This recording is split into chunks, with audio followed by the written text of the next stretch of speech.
Welcome viewers. You're watching NewsX and I'm Vaishali Kohli. Now, authorities in Noida have widened their crackdown following the recent violent workers' protest. The Labour Department has initiated action to cancel the licenses of 203 contractors and begin the process of blacklisting 24 factories for alleged violations of labour laws.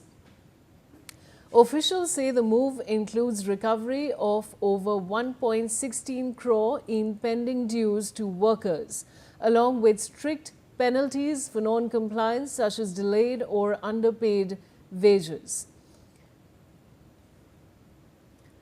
So this, viewers, is the latest update that NewsX is getting you on the Noida violence. Now, authorities in Noida have widened their crackdown following the recent violent workers' protests.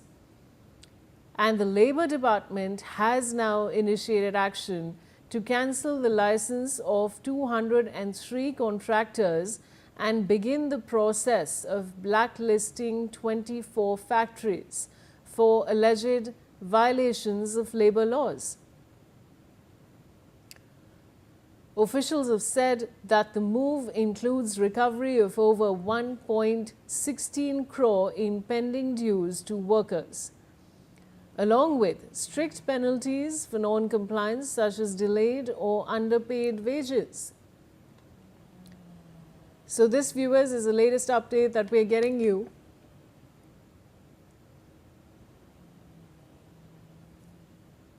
And now I have Manohar Kesri joining me with more details. Manohar, जो latest जानकारी आ रही है उसके बारे में क्या बता सकते हैं हमें? देखिए बिल्कुल, अगर जिस तरह की घटना घटी और एक सुनियोजित साजिश के तहत घटी, जिस तरह से एसटीएफ की टीम का खुलासा हुआ और उसके बाद लगातार एजेंसियां लगी रही, और दूसरी तरफ अगर मैं बात करूं तो अब तक उन ठेकेदारों वो मज़दूरों को लाते थे और उन्होंने पूरी तरह से कानून का पालन नहीं किया, उन्हें समय पे सैलरी की बात हो या उनसे रिलेटेड तमाम सुविधाओं की बात हो, तो इस मद्देनज़र 203 ठेकेदारों के लाइसेंस रद्द कर दिए गए हैं और इसके बाद लगातार जो है सो कार्रवाई की जा रही है। जी बने रहिए मनोहर हमारे साथ. Now, following the violent workers' protest in Noida, the Labour Department has stepped up action against defaulting contractors. Additional Labour Commissioner Rakesh Dwivedi has confirmed that notices have been issued to contractors accused of denying workers their statutory benefits. The contractors have been directed to immediately clear pending dues amounting to 1.16 crore. मनोहर, अब directions दी गई हैं कि 1.16 करोड़ के जो ड्यूज़ हैं वो workers को दिए जाएं.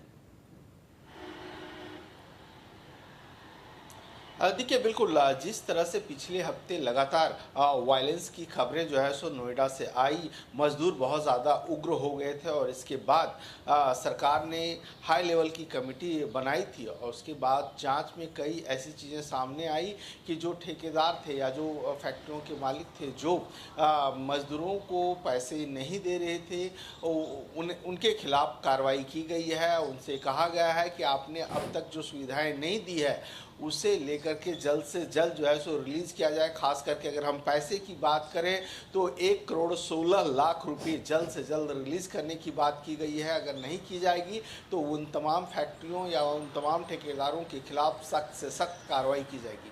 जी Maniri Manohar, now according to officials, Aditya Anand, the main accused, was tracked and located using electronic surveillance and intelligence inputs. This breakthrough came after days of coordinated efforts by police and Labour Department teams. मनोहर, ये जो आदित्य आनंद है इनके बारे में काफ़ी shocking details emerge हुई हैं, इसके बारे में बताइए.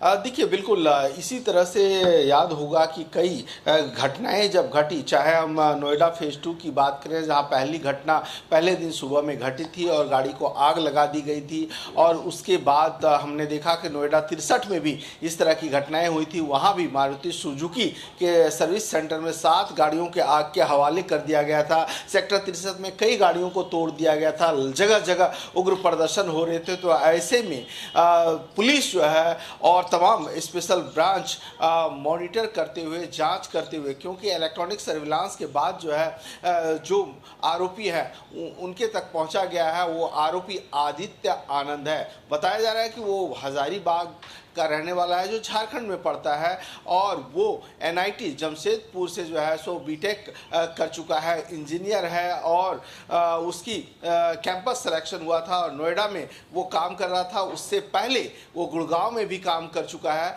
तो ऐसे में पुलिस जो है सो इलेक्ट्रॉनिक सर्विलांस और खुफिया जानकारी के बाद जो है सो उसके पास पहुंचा। और खबर ये भी है कि आदित्य ने अपनी जो घटना का अंजाम दिया है, जिस तरह से मास्टरमाइंड कहा जा रहा है, उसने उस बात को कबूल कर लिया है।